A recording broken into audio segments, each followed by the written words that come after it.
Baiklah pemirsa, kita awali dengan laporan perdana. Saudara, PJ Gubernur Aceh Ahmad Marzuki bersama rombongannya pada saat melakukan kunjungan kerja ke lokasi Estate Food Korem Teku Umar melakukan tanam bawang merah secara simbolis bersama Danrem Teku Umar, Kolonel Rianto SPI, PJ Bupati Aceh Barat Mahdi Effendi, Kadis Tanbun Aceh Cud Huzaimah, penyuluh dan pejabat lainnya.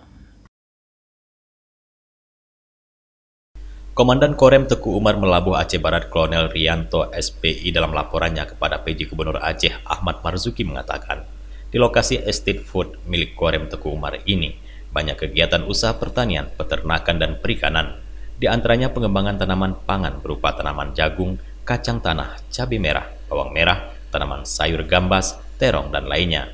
Selain itu di lokasi ini juga ada pemeliharaan sapi bibit unggul dan pemeliharaan ikan lele jumbo. Menurut PJ Gubernur, tugas TNI sekarang tidak hanya sebagai ketahanan negara, tapi sudah ikut membantu meningkatkan produksi pangan untuk ketahanan pangan nasional dan lokal.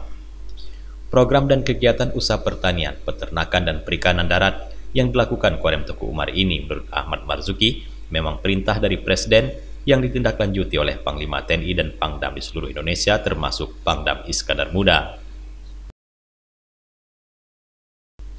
Dari Aceh Barat, Tim Liputan Aceh TV melaporkan.